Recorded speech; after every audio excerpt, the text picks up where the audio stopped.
Fasten your time machine belts. We're entering a portal to the past to discover erstwhile episodes and historical happenings. Airing on KYMN Radio, produced by the Northfield History Center, and hosted by Kosmo Esplan, this is Trek Through Time.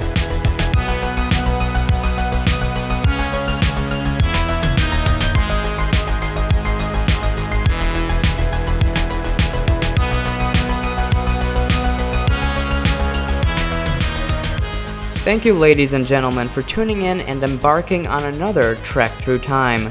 I'm your host, Kosmo Esplan, coming to you from the magic of a soundboard in the History Hub.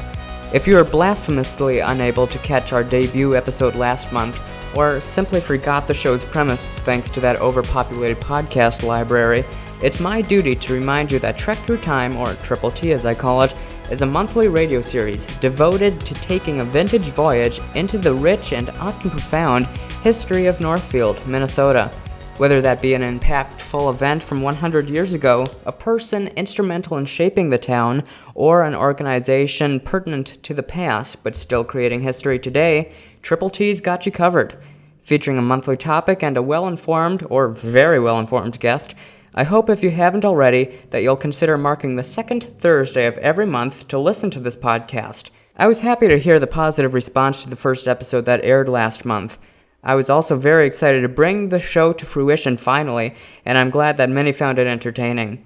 Special guest Jeff Johnson and myself talked at length about the history of radio in Northfield, including stations on the local campuses and KYMN itself. It was a great conversation and hopefully indicative of how enjoyable hosting this show will continue to be. We have another fantastic guest and captivating discussion coming up later, but before we get to that, you're unfortunately forced to listen to me for a few more minutes as we discover how Northfield is keeping local history relevant.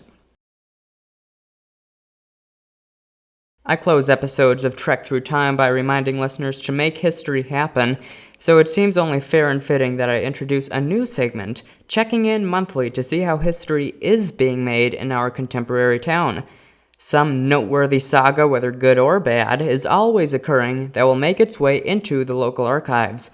We may not always realize it, but we're all historical figures in a sense, involved in whatever history is being forged in our time. Now that my Shakespearean soliloquy is complete, I can reveal what monumental memory was made this past month. I don't doubt that young citizens will be telling their grandchildren decades from now about the great Northfield flood of 2024. As KYMN reported during the shocking overflow that peaked on Sunday, June 23rd, Northfield endured a 100-year flood for the third time in 15 years. Longtime residents will recall the infamous incidents of 2010 and 2016 as well, but this time it was even a few millimeters more dramatic. Cresting at 901.52 feet above sea level, the Cannon River was roaring with the substantial rain it accumulated, moving rapidly and rising higher with each raindrop.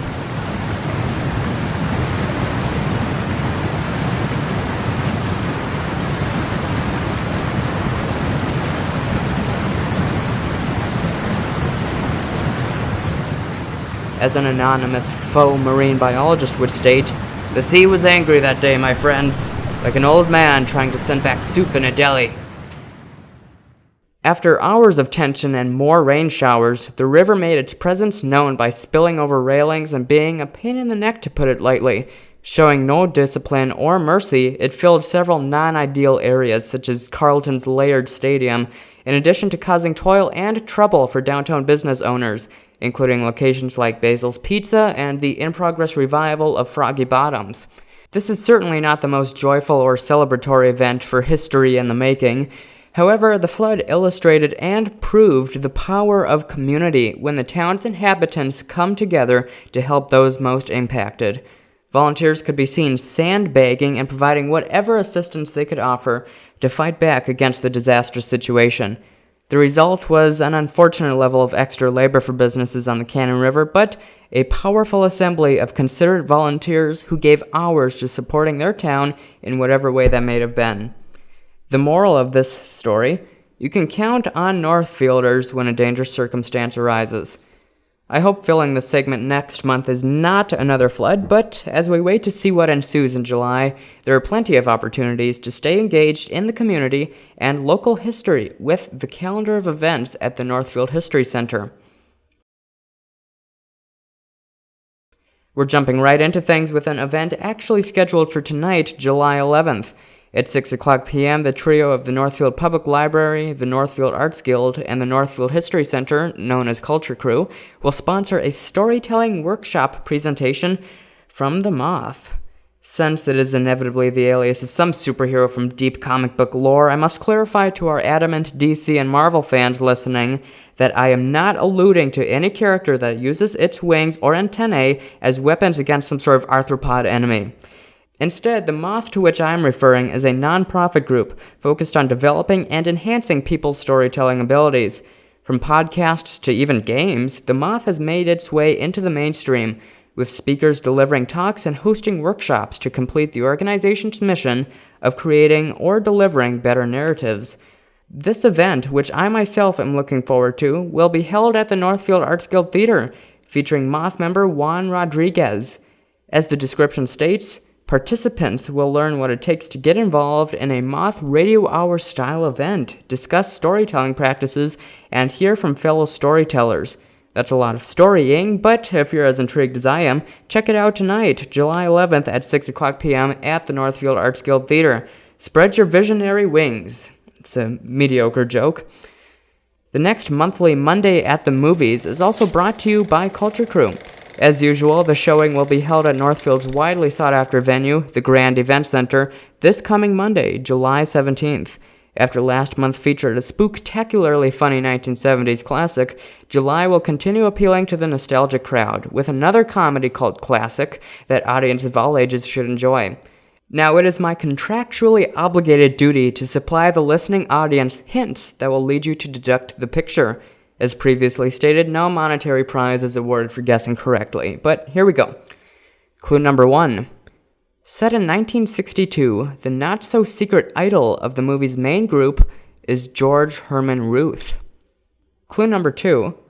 A large dog, mischievous children, tobacco chew, James Earl Jones, and a certain sport all play some sort of a role in this 1993 film. Clue number 3. You're killing me, Smalls. If you were unfortunately unable to figure out the picture, you will be barred from entering the Grand on Monday. No, that may not be the actual case, but your loyalty to the classic film genre would be in question.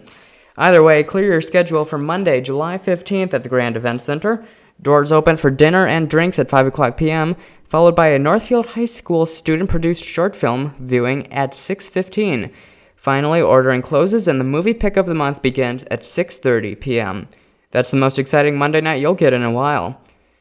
Though the History Center doesn't directly have any direct involvement with this event, the annual Vintage Band Festival certainly contains history in its own right. Running for 2 days, Friday, July 26th and Saturday, July 27th in Bridge Square, this year's VBF will feature 14 bands and 15 hours of music, starting at 5:30 p.m. on Friday and 9 o'clock a.m. on Saturday. Next year will be even bigger, but there's plenty of talent to enjoy with this incredible festival, featuring historic bands that's now in its 19th year. So pull up a chair and listen to some classic instrumental tunes. The History Center kicks off August with their next History Happy Hour, always scheduled for the first Monday of the month. Right off an intriguing talk this past month about the process and development of laying down railroad tracks from the 19th into 20th centuries, the center has found another engrossing speaker and topic.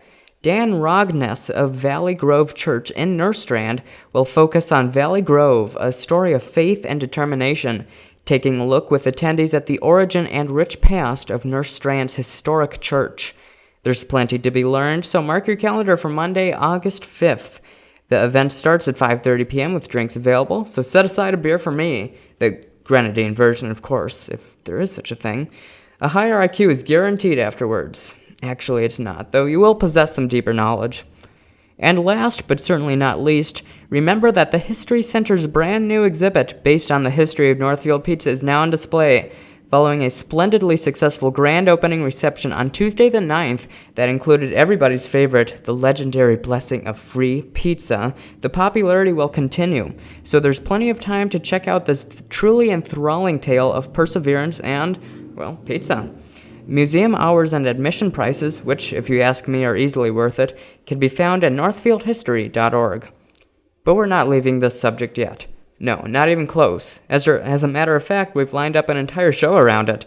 With that convenient segue, it's time to delve deeper into the second saga station we have stopped at during this trek through time.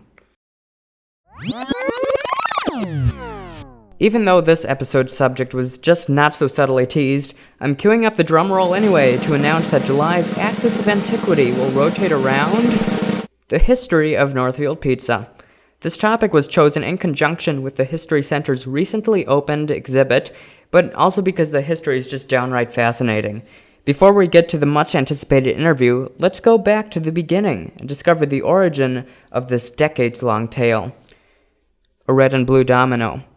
A hungry caveman, a culinary Italian shanty, a mascot named John. Thanks to the influence of nationwide chains, these are recognizable symbols that represent pizza in much of modern-day America. Northfield's illustration is quite different. A Greek immigrant fulfilling an entrepreneurial dream and supporting an expansive family in the 1960s. Whenever Northfielders enjoy a slice of traditional pepperoni from Basil's, dine in for a Greek version of the pie at George's Vineyard, or grab a box of meat lovers to go from B&L, they have Vasilis Dimitrios Pitsavas to thank.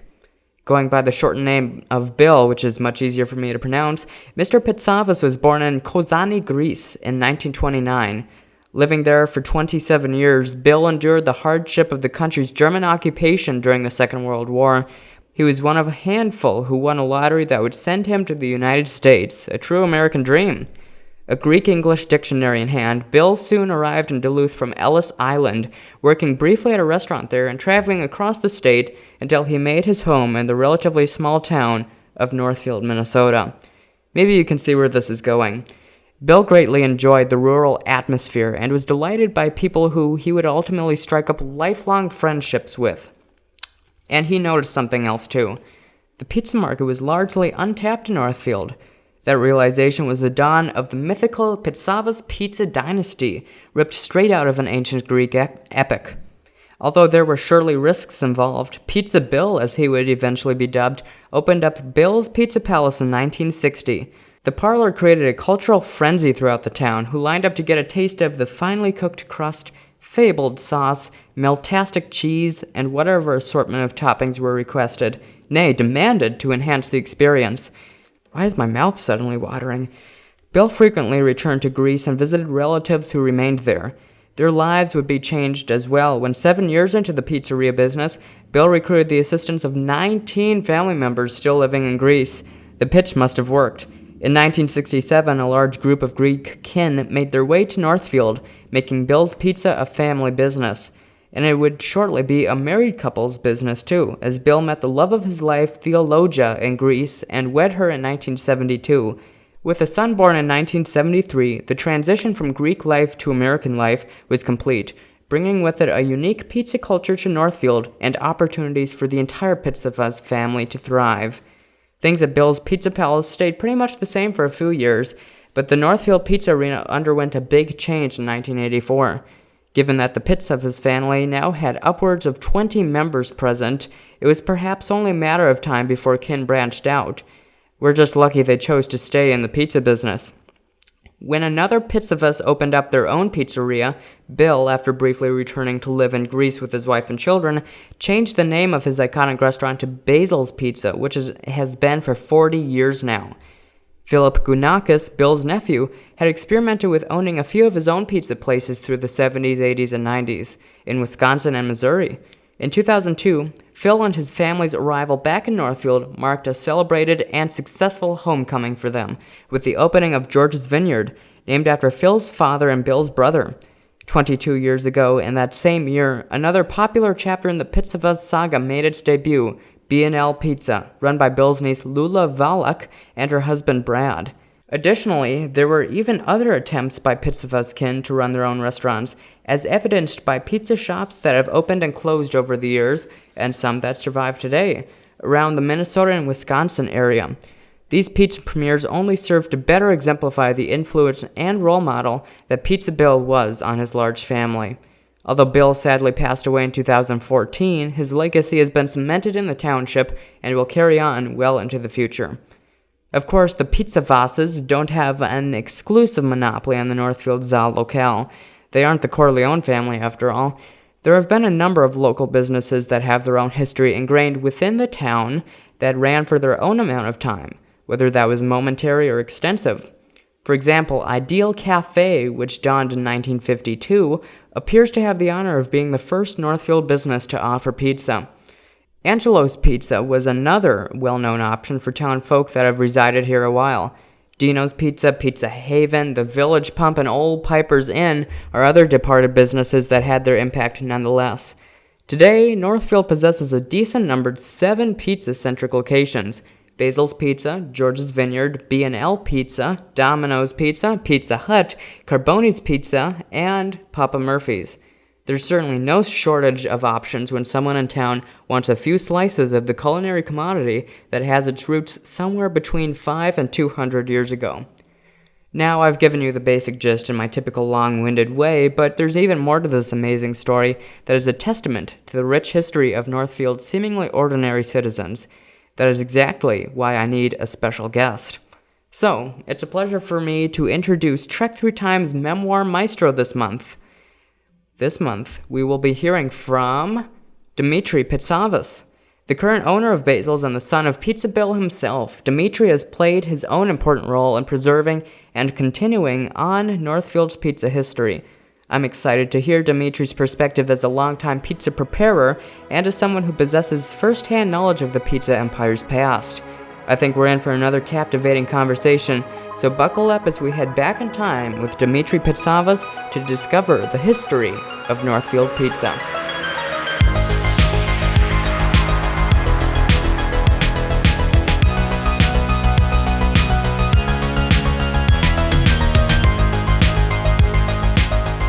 All right, hey Dimitri, how you doing? Thanks for coming in, appreciate it.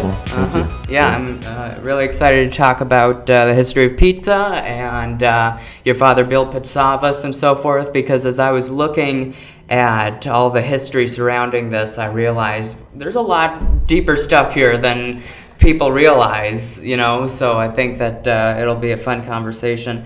I'm going to start off with a bit of an unconventional question for you, if you're okay with that. I'm sure you've made probably thousands of pizzas by now, but I believe there's no better test than to ask someone what their favorite type of pizza is. So, do you have a favorite?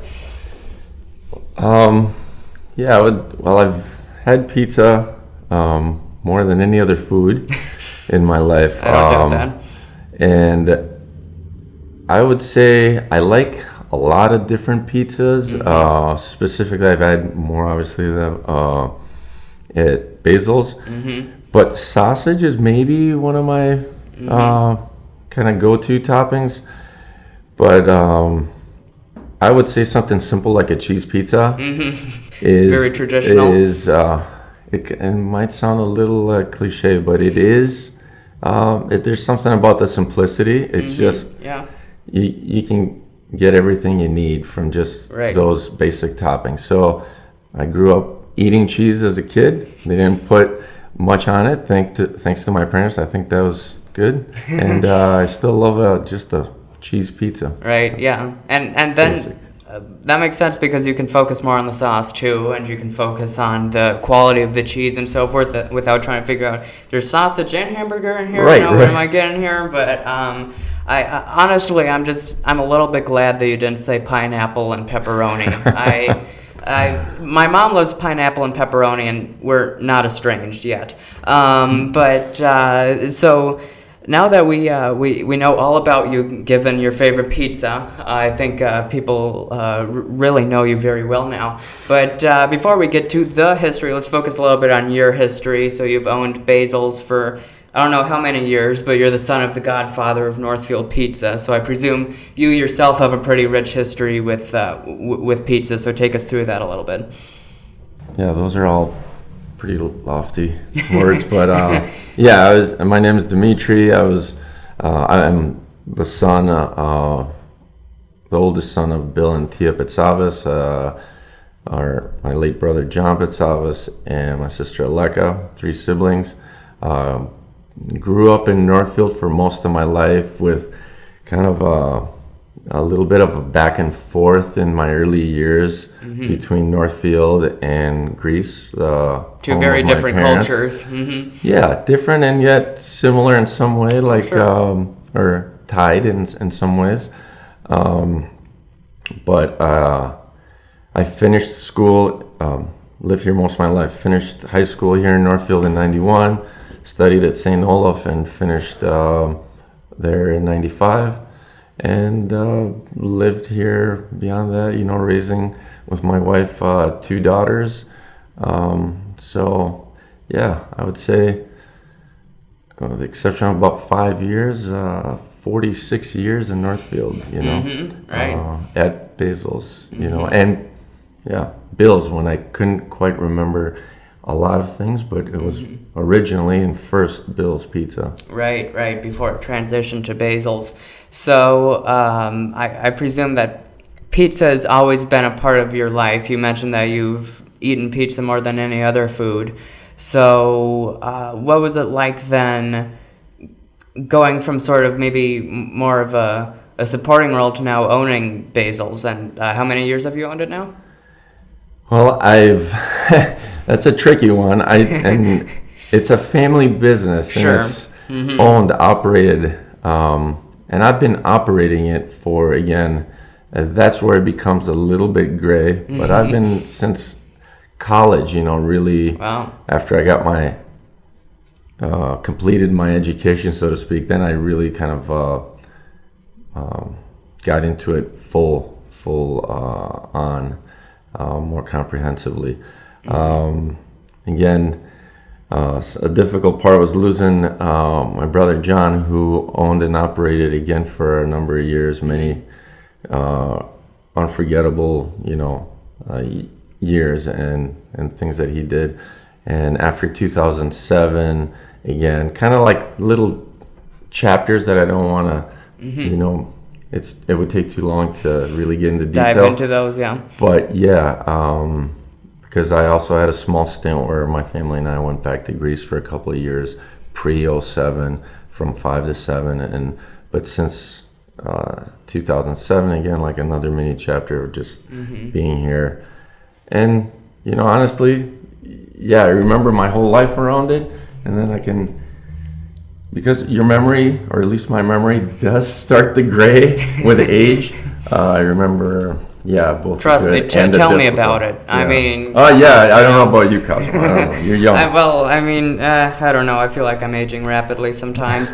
But, so obviously you've been very involved in that realm for quite some time. But yes. Something that happened before you were even born was your father Bill's immigration to the United States. Right. So there's been a lot of legends passed around Northfield about many things, but that in particular. So tell us your perspective as a family member and that story, basically how he eventually got to Northfield. Sure. My father, Bill, or Vasilis, in Greek, was born in 1929 in a small village in the northern part of Greece, Katafilion Kozanis.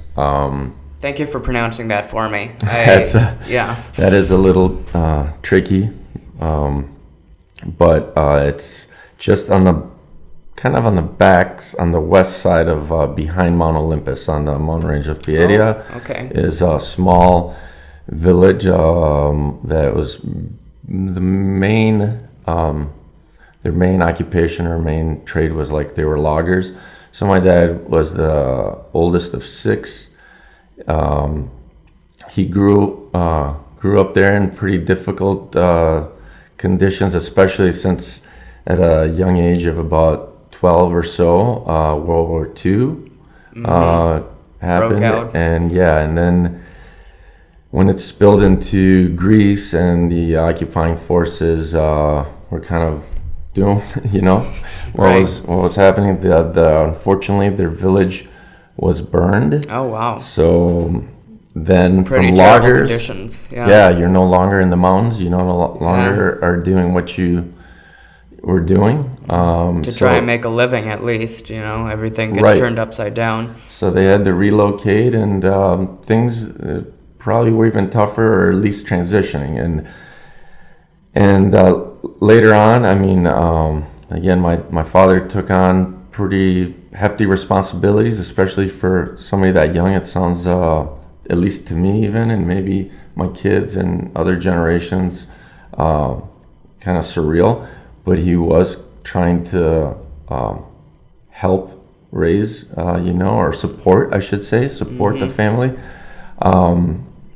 And then later on in the 20s, there's other things happening politically and economically in Greece.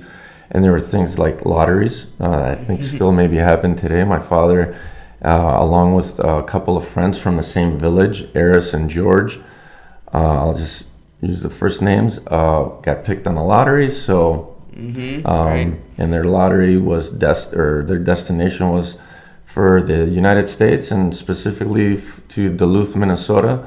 So in 1956, at about the age of 26, 7 years old, he got on a boat, the SS Olympia, and through Ellis Island, they made it to Duluth, and worked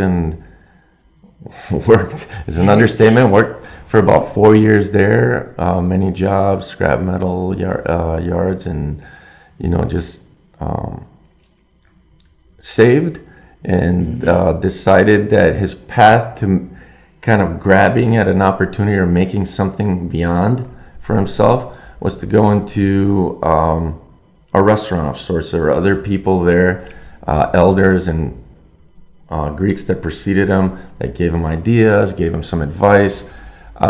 His cooking background, I mean, these are stereotypes. You're like, oh, Greek food, right? Everybody knows Greeks cook. Everybody cooks, but Greeks cook for sure. My dad, at 12 or 11, wasn't a logger. He later started using the saw and the axe, but he cooked. He basically made bread, cooked the bean soup and other traditional foods for the company, or quote unquote the company, the loggers, and so. He wasn't alien to it. He had some things that he was familiar with, and it was also maybe something that he could jump into with his, level of education once he came to this country and things like that. So he somebody suggested that he come take a look at Northfield, a beautiful little city in south of Minnesota with a couple of fantastic colleges. Right. He did. He's like, this is it. And so in 1960, he decided to settle down, come here and set up shop over on the west side. Yeah. And that's how Bill's Pizza sprung. Yeah, the origin story, right? Yeah, and so 1960, this is long enough after the James Younger Gang bank raid that people aren't really afraid to come here anymore. So that was 1960, as you said. And had he... when he was chosen for the lottery, had he wanted to come to America? Was that like a dream of his, or was it something that he sort of settled into after winning?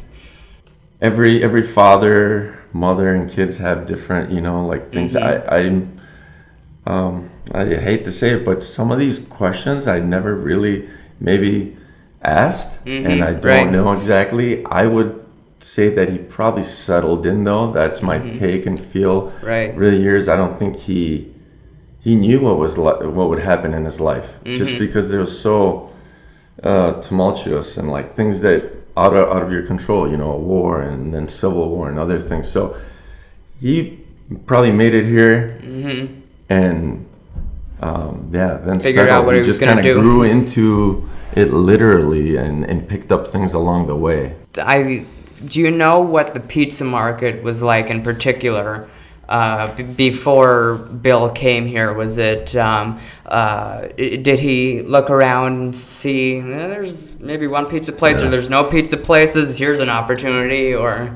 I don't have that knowledge, like historical account of it. I remember stories were like being shared by both my dad and other of his generation, like uncles and stuff.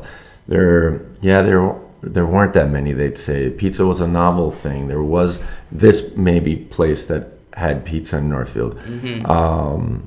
The work that some of you did recently, I think, is and I haven't memorized it yet, but I think there were a couple of places because I saw this fantastic work that you guys did, and all the timeline in the exhibit has it all laid out. So there were other pizza joints that preceded it, pardon the slang, pizzerias, pizza places. Right.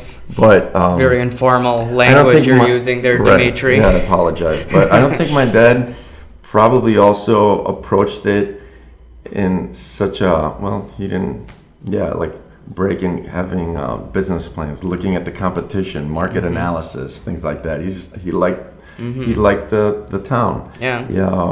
It was kind of more of a feel, a hunch, so to speak, and thinking that, what do you have to lose? Honestly, I don't know what he had to lose. Yeah. Not much to begin with. I mean, from how he came, over. So, sure. And then it worked out. So, yeah. As long as it works out, then you got a business, right? True. So, what was the process of what? Do you know what it was like for Bill, and then eventually, as I mentioned in my intro, he invited 19 others to come with him 7 years into Bill's Pizza. Do you know what that was like for all of these Greek family members to come to the United States and try to help out with this pizza place? Yeah, again, through stories and also, family lore is probably better than town lore. We should mention that. Probably, I would say it's more of a direct, relation or firsthand, and others can share. And have shared in the work that you've done. There are cousins that were around. When my father brought his siblings over, some were already married and had children, and so. I think it was, I don't know, just a little bit of crazy with a lot of good too, like a family reunited. Just as my father had several years before with his friends come over and worked into what they had, to the place that they had gotten now, bringing over the rest of the family. Not from tremendously improved or much different conditions. Right. It was a good thing. I think they were probably all to a degree happy, but I shouldn't speak. It's not.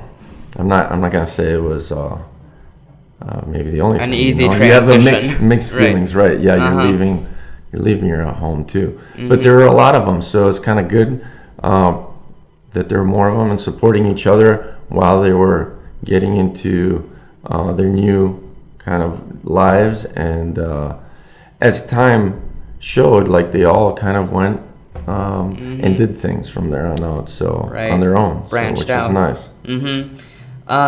So here's one that might be a little bit more relevant to you personally. How do you remember your father, Bill? What kind of personality did he have? What was he like?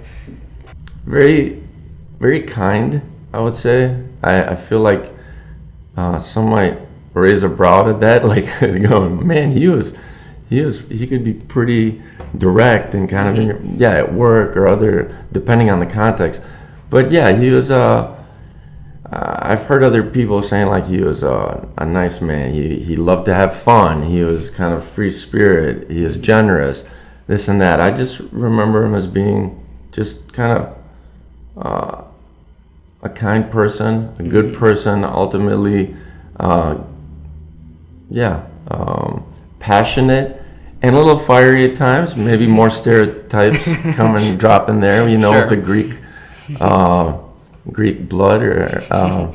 But yeah, he made so many good friends here, and sometimes I go, man, can we like throw it back a couple of decades? I mean, just so we can like really live it, but not in the movies, you know, because Right. it just sounds, you know. I'm sure we'll have this maybe everybody with their times, but that's history, you know. Like going back, you kind of get a little romantic about it, and a little bit you want to. They had a lot of amazing stories, like movie type material kind of stuff. Right. So it's cool. Yeah, I mean, I would be willing to produce any film centering on the Pitsavas family in Northfield, Minnesota. If anybody wants to come and talk to me about that, feel free. So, and then of course, your mother, Theologia, am I pronouncing that right? Yes. So she's been involved in the restaurant for a number of years. So, how instrumental has she been in preserving Basil's? Yeah. So my father and mother met in 1972. And my mom that's how, like, the first time she kind of, or circa that year when she first made it to the States. So Bill's Pizza was around, just because you accurately said Basil's. There is a time gap between when she first, so to speak, visited Northfield, but there are a lot of, for both her work-related and family side after they met, even though they were married and stuff, that they were kind of back and forth. And there's a lot to fill in there, but I'll leave it for some other time or face-to-face to share. But in 1984, when my mom and father and family permanently, you know, since 84, we've been in Northfield, my father and mother's family, that is, and Basil's was established in 1984 as Basil's. In the original, though, location of where Bill's was, super instrumental. I mean, like, man, we remember your pizza, alumni, residents of Northfield from years ago. Well, 84, it was like a new chapter because my mom Greeked it up. I mean, she did. She, you know, different items. Some left, you know, some things that my dad had on the menu. A couple of things, they're still around, and some of the relatives offer them, like chicken and so forth. My dad had that at Bill's, but yeah, they switched it up a little bit. My mom put gyro on the map. I mean, she put it on the map on the pizza. That's Theologia. Yeah. It's doing the famous tzatziki sauce that I can't make enough for some of the alums that come back, and I go, Mom, man, I wish like. Yeah, but she could cook like a typical Greek mom. She could cook, and yeah, she also just complemented what my father had started. And yeah, Basil's was kind of her thing, along with my dad then on her side. Yeah. So Bill. On her side, sorry. So Bill's Pizza was then sounds like maybe a little bit more traditional, and then Basil's sort of the overhaul of Bill's Pizza, I guess you could put it. Introduced a lot of the menu items we know now. That's fascinating. I've always seen that you offer gyros. I believe some of the other places in town too do as well, and so that was the origin of the gyro on the menu, I guess. Yeah. That's interesting. So speaking of the other places in town, as the Pitsavas family grew, it split off into different branches and formed Northfield Pizzerias. I'm using that word again, pizzeria. George's Vineyard and B&L in 2002. I mean, obviously, families are going to go their own way and do their own thing at some point, especially when it started off in 67 with 19 family members. Right. But what do you know about the origin of these other places that sort of complement Basil's, I guess? Yeah, they were from first cousins, so children of, you know, my aunt and uncle. So George's is from the Ganakis family of George and Nitsa. as we call her in Greek, Nitsa, and their son Phil started George's, and Bianel's is with another cousin Lula with her husband Brad. She is the daughter of one of my dad's brothers, Nick. So Nick and Thea Kula, who lives in Greece now, because some are still with us and some are not. As my father also isn't around, but they're all family. You're exactly mentioning those 19 family members. Like Phil was one of them, and so was Lula. Right. They were around. I wasn't yet at that point, being a little younger. But like you said, they went and they grew up in Northfield, and those two in particular, decided to stay in Northfield. And everybody's kind of fitted together just fine. Right. We're all able to coexist. And I'm very thankful that the History Center put up a family tree in the exhibit. That's very helpful, especially as you're mentioning. Okay, for me as well. Right. Yeah. So Nick is related to this person, and there's trying to piece it all together. It's like a Skywalker family tree. So there have been other places too. Legend says that the Pitsavas family have planted pizza joints, some in Owatonna cities and even Wisconsin. Can you confirm these? Correct. Owatonna, there's Nick's Pizza from a brother-in-law, Nick Marazis, and my aunt Aspasia, again, a sister to my dad. There's Steve's Pizza in River Falls, Wisconsin, also sister Elizabeth and her husband Paul, Uncle Anand. And then there's Ted's Pizza in Menominee, that is from the Ganakis family, so brothers to Phil, just to mention a few. And there were more, even, there was Ted's for a spell in Farmington, and then his good friend, Eris, and George.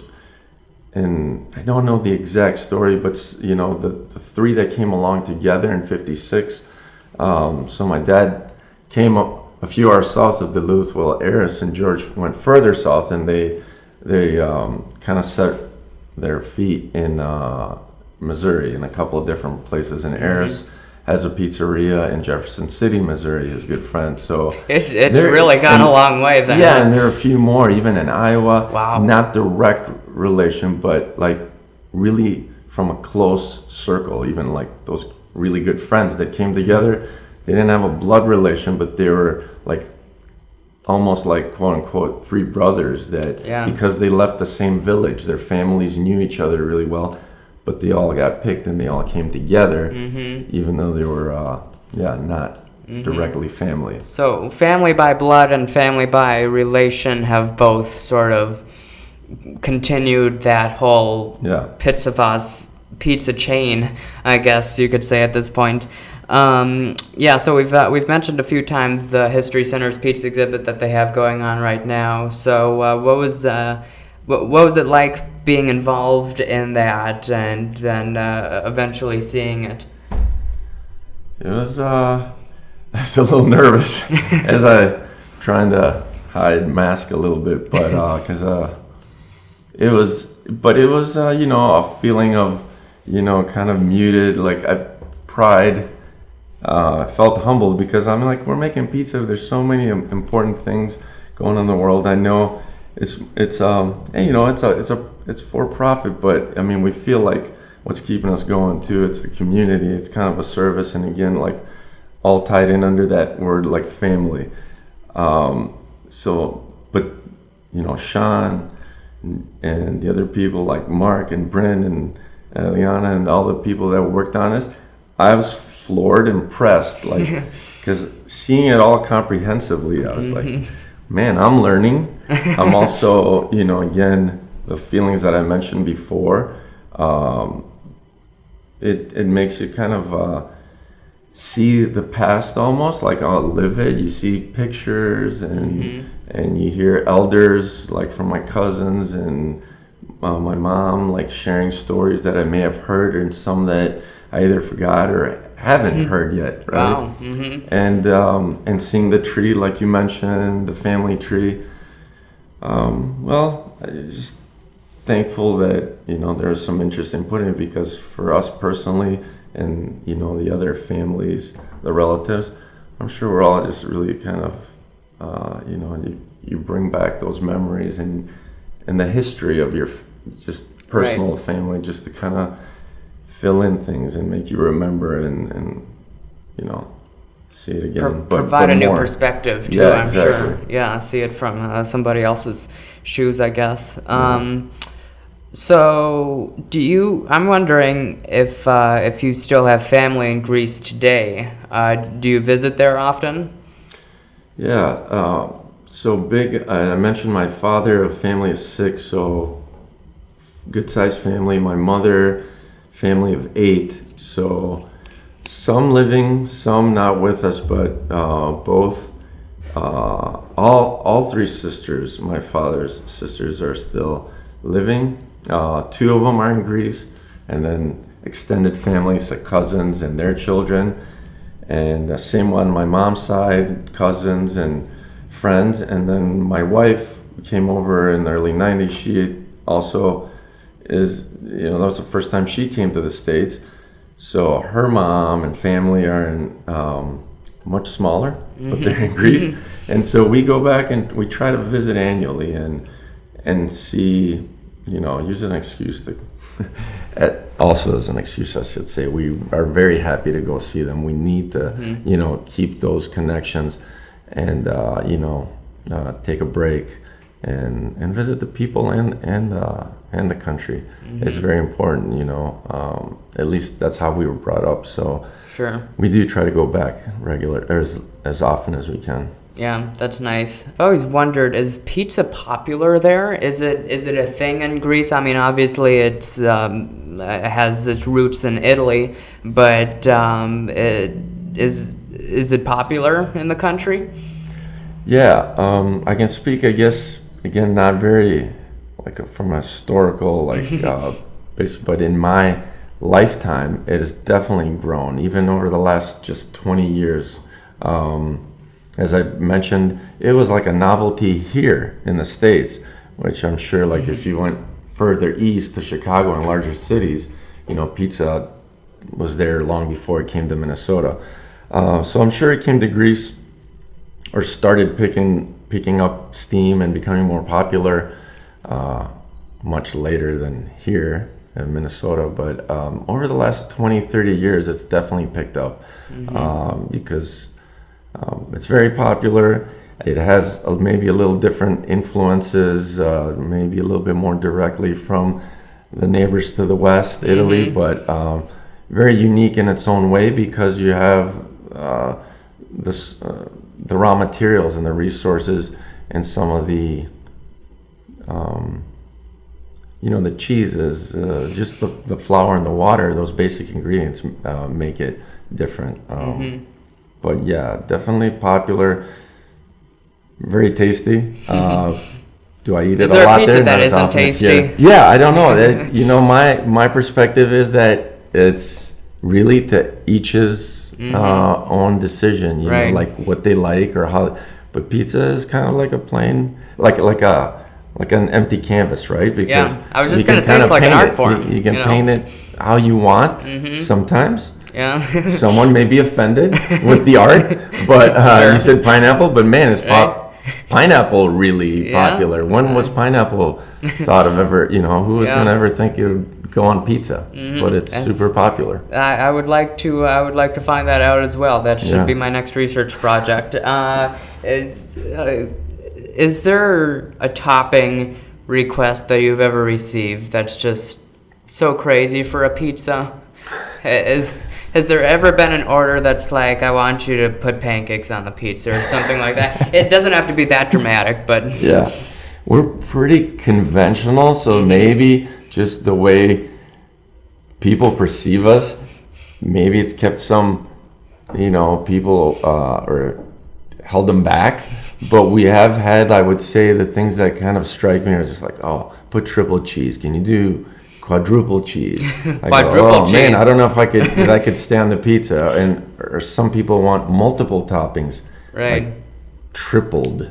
Oh wow! And I go, that becomes I could try it. It's a free world country, but I would say those are kind of odd. And then I do remember, and please don't get ideas, but when my daughters were younger, they once said, "Dad, can we have like a chocolate chip marshmallow pizza?" So I was like, all right, let's give it a go. Wow. But never since then. I've never played with that ever since then. The fact that you even tried that, I'm sure you were awarded some Dad of the Year thing. I mean, that's every kid's dream, is some sort of chocolate chip pizza combination. So if you want to give out that recipe to me, I would appreciate that. Not too complicated. I can do it. No worries.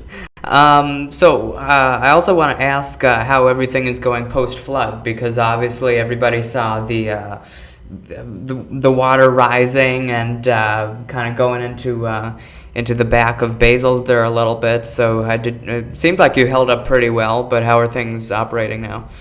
This isn't our first rodeo. 2010, 2016. Those are. Yeah, I think we sandbagged in 14 as well. Oh, and really? My memory isn't, again, as I previously mentioned, the sharpest, but I think this was our fourth sandbagging. Wow. Yes, it's always kind of unsettling. And this year was equivalent to 10 or really close, if not a little worse, but it all depends how it comes, like the rain and the water. And we fared better in some respects, again, because of maybe the specifics of how the rain came, but it was quite high, quite nerve-wracking, and we would have probably been in a lot worse scenario if it wasn't, again, for the family of Northfield. I want to thank the volunteers, take this opportunity, because I'm also probably don't do a lot of public service announcements or things like that, or thank people with the larger, platforms that are available today. But really thank you for not just this year, the previous floods too. It's unfortunate it's been happening more frequently, but if it wasn't for the community coming together and helping, it could have been definitely a lot worse. But what do you do? We're next to the river. We have to try to make the best of, or anything we can. Yeah, absolutely. The volunteers play a huge role in that. And now I'm gonna pivot to our exclusive video segment, which can be seen on YouTube or Spotify. So we have something plucked from deep within the Northfield History Center archives. Cool. Right here. Actually, I believe you lended it to the History Center, so a little bit different. But I want to see if I can hold it up to the camera here. This is a Bill's Pizza, a jacket from I don't know when, but if you want to do our Antiques Roadshow segment and tell us a little bit about it. Yeah, I don't know. Yeah, I got this came into my possession from my aunt Vula's family. My cousin, I believe it was Aleka or Menya, gave it to us because Bill's did exist, for quite some time outside of my dad's, outside his ownership. And so it was two of his brother-in-laws. And so it's named after him. And so I was very, I felt, again, thankful, and just humbled, kind of like thankful that they thought about giving something like this, because some of it had all the Bill stuff had gone over to my, our relatives, because they, like in the late 70s, my father ceased to own the name. So that's how they gave it to us. But I remember, the logo hadn't changed. It was, burned into my memory. the font could probably tell you, I don't know, for an expert, yeah, this is 80s or like late 70s. Right. That's what Very I would place it in the mid to late 70s. That's my best guess. Okay. I guess I didn't worry myself beyond that, but red, so you can be very visible. Right. And if you spill pizza on it, it just blends right in. Yeah. Red like the sauce. Yeah, exactly. Yeah, that's awesome. Symbolic. Yeah, if anybody wants to make some more of those, then I'm your first customer. So, right. We want to thank you for lending that to us, and I want to ask you, sort of starting to wrap this up. Two questions that I think everybody would like to get to the bottom of. First of all, is it true that you toss the dough? This is a question that many have pondered for millennia. If pizza dough is really tossed, can you confirm this or deny it? Our specific dough or our crust, which is a thin and crispy, even crispier than some. Specifically, I'll mention again, I'm not a pizza expert, but the Neapolitan style, the dough, the way it's made, I think that lends more to actually grabbing like a piece of dough and then hand forming it. We run it through a sheeter or dough roller, and then we do toss it. Wow. Because we entertain ourselves. I'm so pleased to hear that. People, we'd like to entertain ourselves. It's fun. It's really fun. It looks fun. What we do, we got to enjoy it. Sometimes we forget that. I forget it way too often. Right. When I toss the dough in the air, it feels great. Yeah. I'm not a great frisbeer, but then we even have the Carlton Frisbee team. Shout out to those wonderful folks, very loyal customers. It's like tossing the frisbee. I'm like, yeah, maybe I could do this. Not in that sense, but it's fun. So we do toss it. It does have some functional purpose, but it's not essential to us or like our pizza making process. It's not absolutely essential. But my dad used to toss the dough, so he taught us to toss the dough. It's fun for the customers. So we have like younger customers, and they see it, and they're like, ooh, wow. Lights them up. So they like that. Yeah. Right. Get a piece of cheese. We used to do that pre-COVID. But you just have to involve your customers, because we're trying to keep that family feel literally, not just not just saying it, but that's how we kind of try to operate. Right. Well, I'm glad that I finally got an answer on that after so many years. And then my other question about your actual pizza is, has Basil's always served exclusively squares? Yeah, we do. Okay. I wasn't sure if you were anti-triangle or not. Well, but we're not anti, but we are we have screwed up when it's right in front of us, like in the instructions. Can you please cut this in pies? And we'll do that.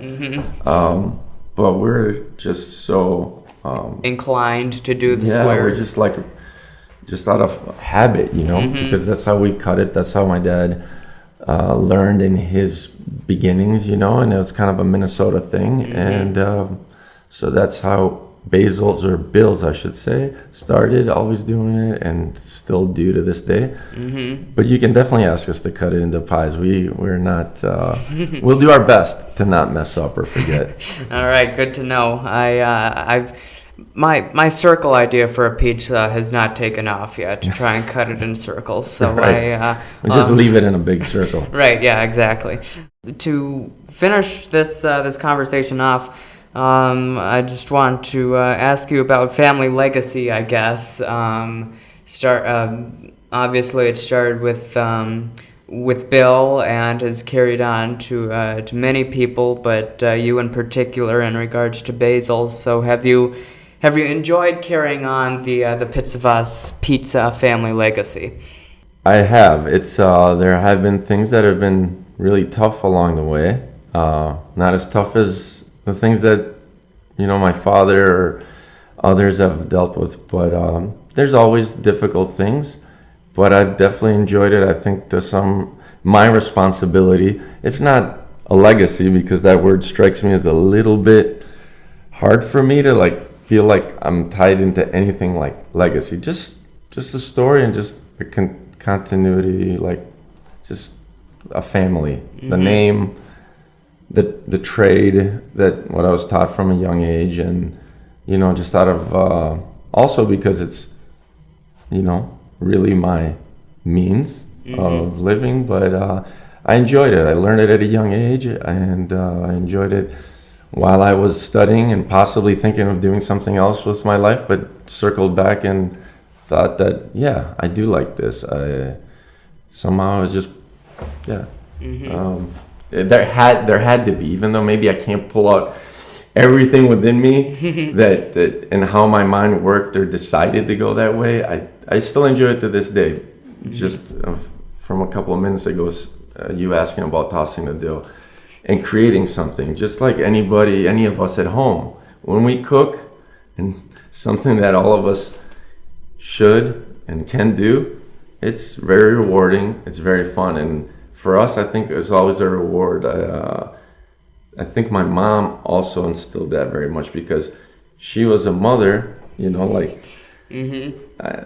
moms can do a lot of things, professionally, but my mom was a mother. She cooked a lot, and then when she carried Basil's, from '84 on, she did it in a restaurant or professional setting, but she carried that rewarding thing about creating something and offering it and having hopefully somebody enjoy it, just like your guests or your family members.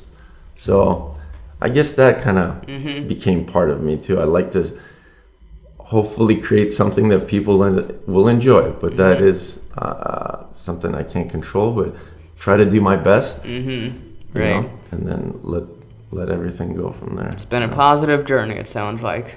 Yeah, for the most part, right. And with not a legacy, just difficult things. It's hard to lose. If there's anything, the legacy is like, my dad, he's no longer here, but and my brother, who was very important, but what do? You just carry on, and people remember. We really do. We remember things as much as we may forget temporarily, and I'm probably really bad, one of the best at doing that. We never forget, ultimately. Yeah, as evidenced by the History Center's new exhibit here, for sure. Yeah, so thank you guys for doing that. I mean, it's really an honor. Like in a muted way. I don't mean to it's not from anything that's like vanity or arrogant based. It's just like it's almost it's humbling, right? Like in that way. That you guys wanted to do this, and when Sean came in, I said okay, let's see how this pans out, but let's not throw too many big words. We're just gonna keep it light as we can, right? Because we want to try to stay positive. Yeah, and I want to thank them as well. I don't work at the History Center, but I am involved with them in this podcast, and it's been a joy to see that and have that influence this show. So I really want to thank you for coming in. I appreciate it. You've done a lot for the center lately. You can also check out on the History Center's YouTube channel, Dimitri Making a Pizza, where he does in fact toss the dough. It's not an elaborate myth perpetrated by big pizza companies. And as well as an interview with all three different owners of the B&L Basil's and George's Vineyard. So thank you for coming in. Appreciate it. Thank you very much. It's been a great conversation. Thank you, Brendan, and everybody else involved. Thank you so much. Thank you for being on Trek Through Time.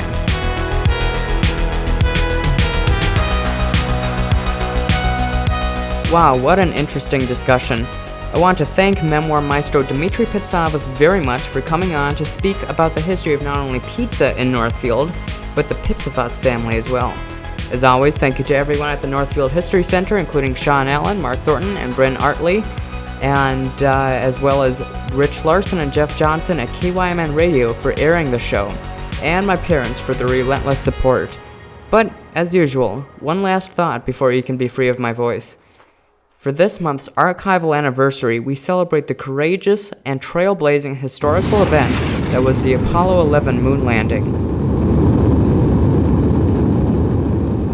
Following the formation of NASA 11 years prior, hours upon hours of hard work paid off when the lunar module Eagle landed for the first time ever on the moon. Houston, Tranquility Base here. The Eagle has landed.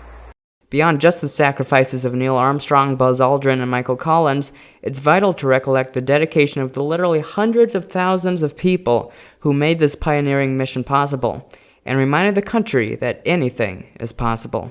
It's one small step for man, one giant leap for mankind. This has been Voyage 2 of Trek Through Time, where we discover pieces of the past. I'm your host, Kosmo Esplan, reminding you to make history happen.